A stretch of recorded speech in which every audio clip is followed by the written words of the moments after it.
Hey, this is the antisocial socialite back at it again. Thanks so much for tuning in. Salute to all the new subscribers. Welcome. If you have not subscribed, darling, what are you waiting for? Hit that subscribe button, smash that notification bell, so when I get to running this mouth in this bitch, yes sir, you are in the loop. The video is titled, as you can see, We Have Contempt for Men We Control. That is not the title. I have a better title, but I can't remember what it is right now. But as I get going, I'm going to remember what it is. This is not going to be a long video, especially because I've done it twice and it didn't upload. Oh, struggle internet strikes again. On the back of the SYSBM video, I was thinking about genuinely how happy I am for black men who are finally getting that voice and that opportunity.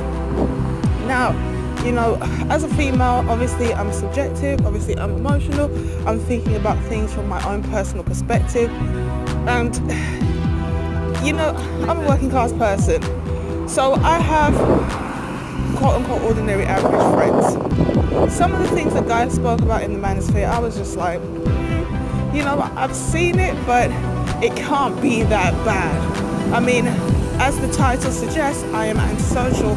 I don't have a wide circle of people around me. Sorry for the wind and the noise in the background, but we're hustling. I'm lying, I don't run. So as I went on, you know, and guys kind of talked to me and challenged me, I realized what I've actually been experiencing or what I'd seen, it was a much wider, bigger problem than what I originally thought it was. Like, I couldn't say I'd never seen anything, I never heard or said or done some of those things that guys critique black women for in the manosphere, but I definitely didn't realize it was such a huge problem. And when I first came into the manosphere in general, not the black manosphere, just the manosphere in general, I was taken aback by how,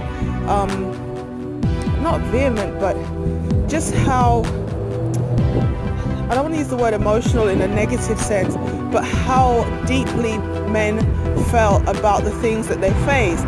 Because it's not a conversation that people are having all the time. And so at first I was pushing back as well. I was like, well, it's the men who need to step up, it's the men who need to do better, it's the men who need to, because I'm looking at it from a subjective perspective. The more I heard guys speak, the more I kind of listened to conversations and gained a male perspective about situations, I really began to understand where brothers were coming from.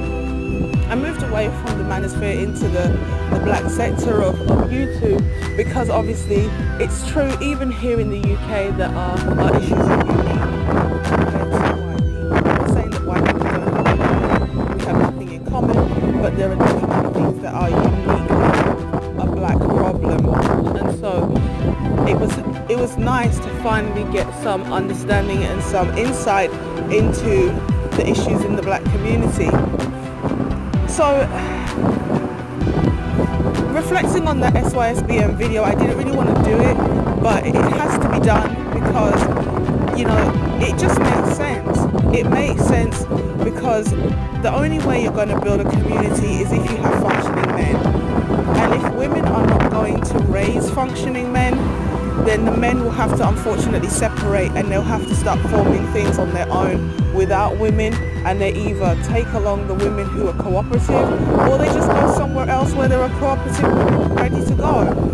It's a no-brainer. I'm not saying that we should just keep on interracially marrying and dating. I mean, the black race is not going to die out, let's just be real, but if you want a functioning community, that's not going to happen overnight. And the brothers who are ready to go today, they need partners today. It just is what it is.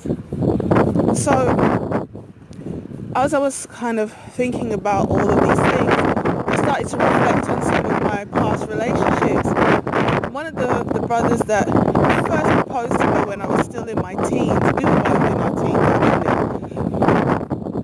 at a young age I understood one of the reasons why I could not deal with this guy, and I wouldn't want to marry him or for him to be the father of my kids, is because he was a clown.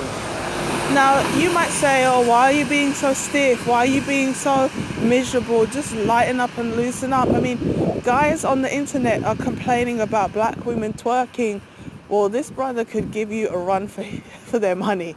I mean, all he needed was an audience and some music, and he was ready to go. And I was just like, the first couple of times you did it, it was funny. Now you do it every single time, it's getting a bit much. And he was nice, but I couldn't take the pandering. Like, I'm just too hard and antisocial for that anyway.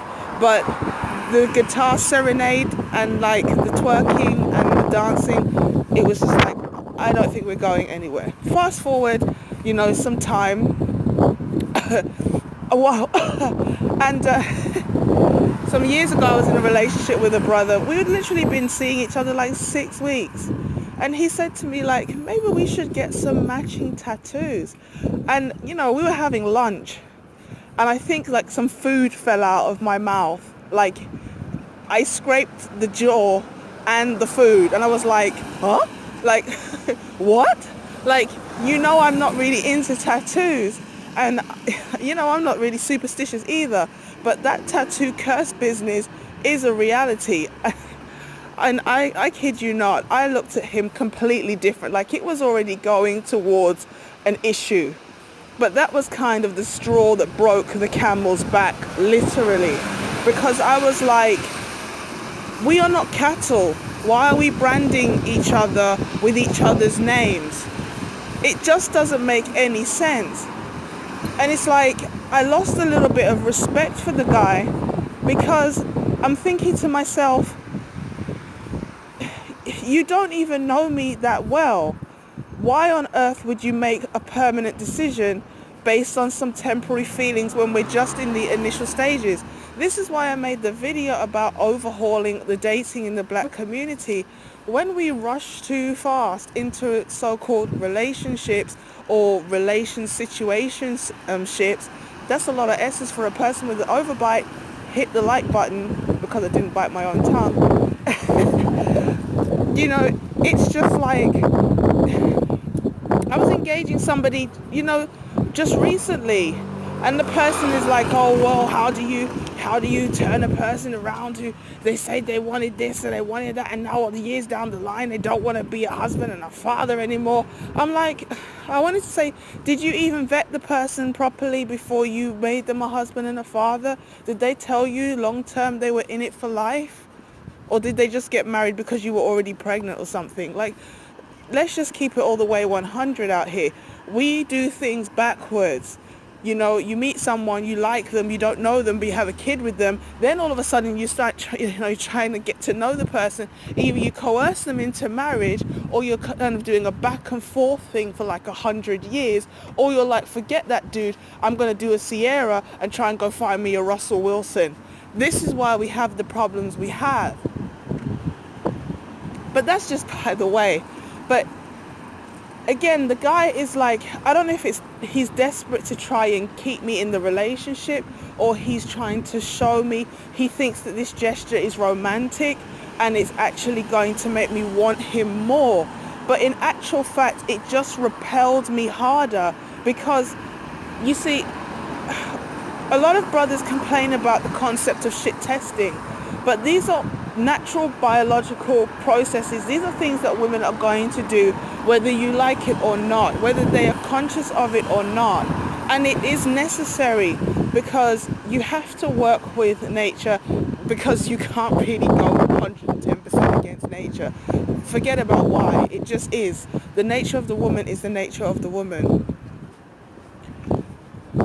The woman on a subconscious level understands, I need a man who is strong. It is irrelevant if a guy is physically strong but mentally weak, morally weak, emotionally weak. Shit testing is supposed to be a way for her to determine, does this guy have testicular fortitude? Does he have a spine? Or is he just a doormat that I can walk over? Why is this important? Because Deep down, she knows on a subconscious level, I need to be able to feel secure with this guy. And if this guy is mentally weak, it becomes irrelevant how physically strong he is.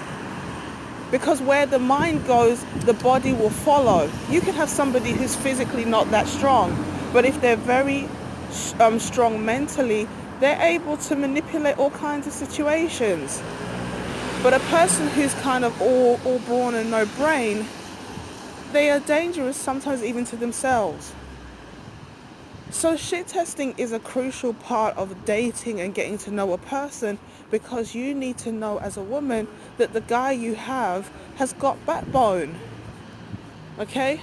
So when a guy is overly aggressive with the texting, the calling, the gift giving, it's a sign of weakness. It just reeks of desperation, which is actually repulsive, because you are going to think to yourself, why are you so desperate? There must be a reason. I mean, and we know, and I don't want to be disrespectful to any guy who really likes a girl and he really just wants to show her, look, I really like you. But this is just a word really of warning, and for sisters who, I'm looking at it from all angles. Some guys are dangerous. Some guys are trying to manipulate you through love bombing. They're literally trying to bombard you with romantic gestures in a way to obligate you into doing something with them. It's like, well, I gave you this, you owe me now. But the other side of the situation is, if you come across as desperate, it's going to push people away. And once a woman loses respect for you, she is not going to feel attracted to you. And the sad thing about it was, this brother was telling me he's been in a couple of relationships in years gone by, and the girls leave him and cheat on him and everything. And as I got to know him, it sounds really bad to say, I understood why. Because the way he operated, to an extent, there's no excuse for cheating, there's no justification. I'm not saying the women were not 100% culpable for their actions. That's not what I'm saying. But there was an attraction, but then you just get turned off by that need to try to hold the person there. It just has to be. And one of the relationships that I was in the longest, and it was definitely love, it was founded upon respect, but it was also founded upon his indifference. He definitely had like a bros before hoes mentality. And initially I was like, why don't you put me first? Prioritize me, And then I just conceded. I was like, look, I understand, your friends and family were in your life before I was. I respect that. If you've got things to do, I'll go and find something else to do. We could be chilling and it's just like, oh, my boy called me, I'm going out, or I'm gone. I'm like, what? And he's like, yeah, I ain't seen my boy for a while, so I'm going. I was like, okay. But that push, or that kind of, I'm having to work to compete for his attention, actually made me want him a bit more. But not only did it make me want him more, I hope the wind is not getting in the way. It's like, it kind of made me respect him because he maintained and retained his identity. You see, the person who you fall for, especially for you ladies, if there's any ladies listening, if you're looking at a guy, who they are when you meet them is a product of who they are as a person, their interests, their hobbies, their friends. So the more that they become changed and kind of pacified, and kind of the two of you become joined at the hip, the two become one, is the more of his identity that attracted you is being lost.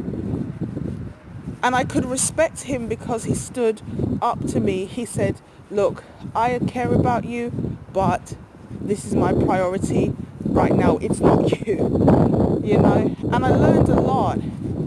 So for the brothers out there who have a habit of pandering and catering, there's the title of the video. I knew it was in there somewhere. catering to women, it puts you in a position of weakness, it puts you in a position to be manipulated, and it also makes women lose respect for you, and they're not going to feel attracted.